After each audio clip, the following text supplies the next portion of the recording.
Chapter 8 Daily Roman Life in the City, Part 2 Dave King's Report.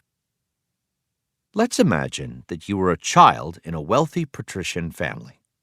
Like most patrician families, you live in a large house known in Latin as a domus.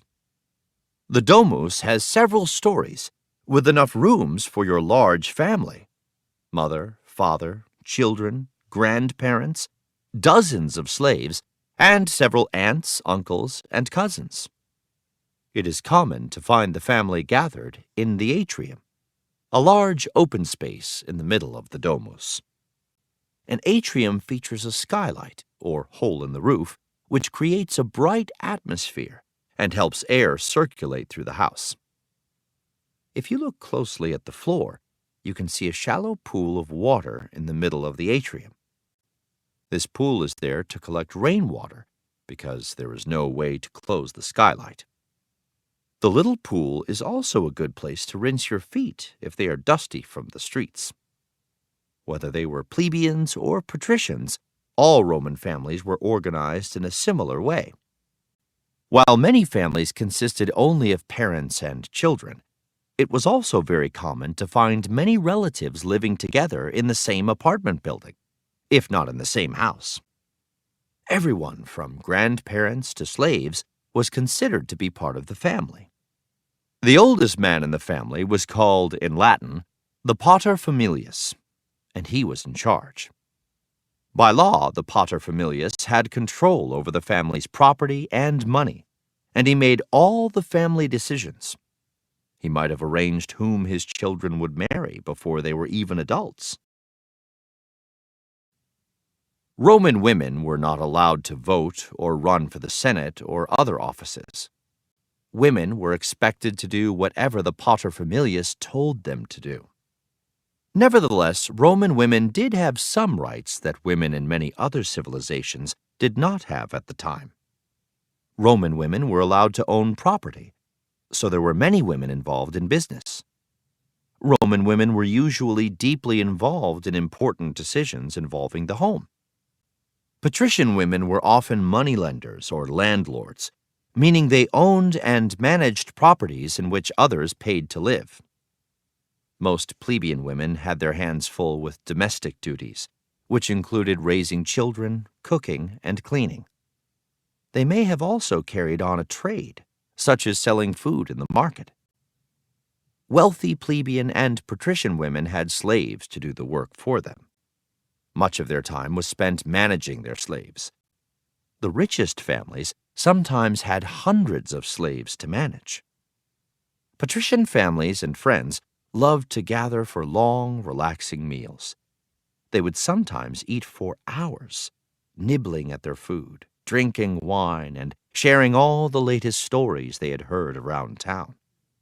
Rich patricians liked to recline on dining couches during meals. Sometimes they would lie on their stomachs. At least they didn't have to worry about spilling food on their laps.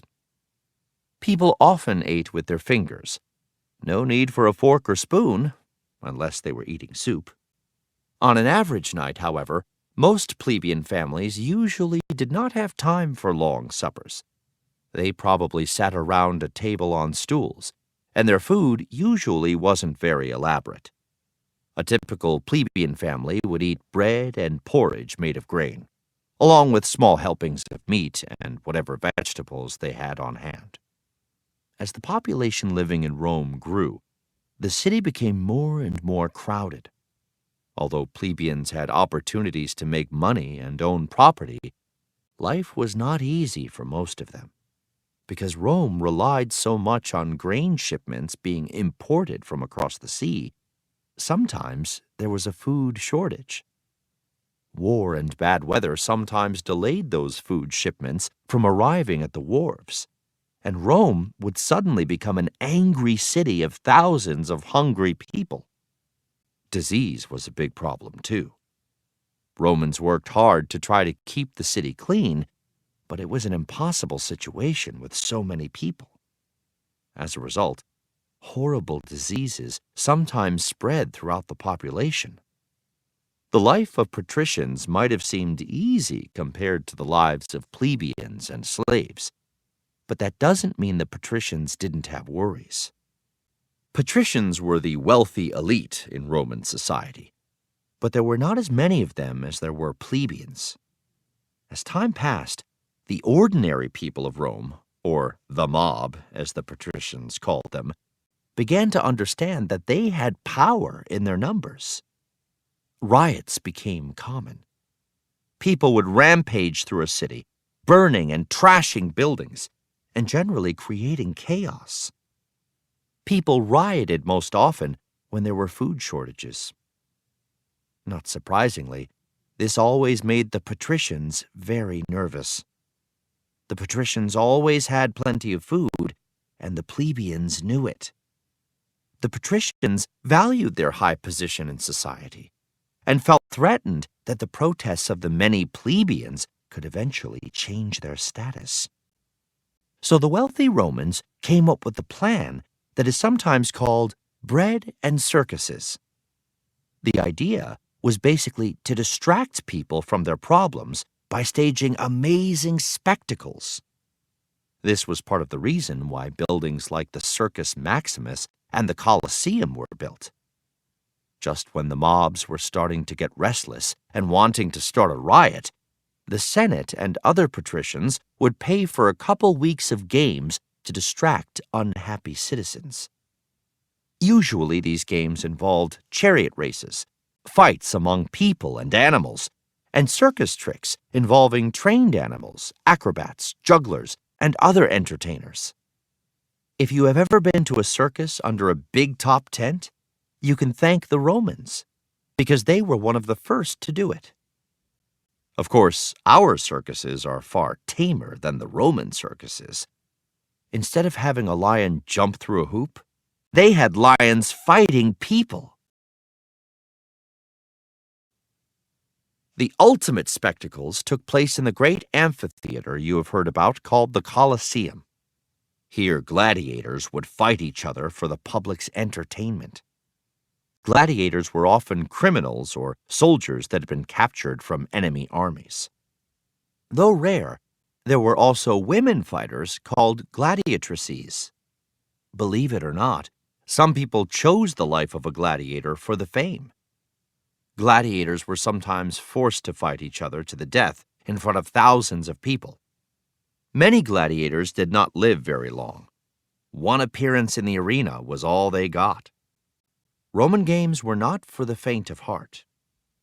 Think about life in Rome from a Roman's perspective. They lived in an incredible city, and they had all kinds of opportunities, but life was still very hard. War, disease, and hunger were always life's obstacles. Medicines and medical care, such as we know today, did not exist in ancient Rome. The Roman legions marched all over the world, with countless Roman soldiers never to be seen or heard from again. At any moment, a foreign army could invade Roman homes, carrying citizens away to a life of slavery. Life for most people during Roman times was short and brutal. They loved their families, but many Romans did not really expect to live a very long life. For all their inventions and immense power, the Romans could not change the fact that their lives were uncertain and dangerous.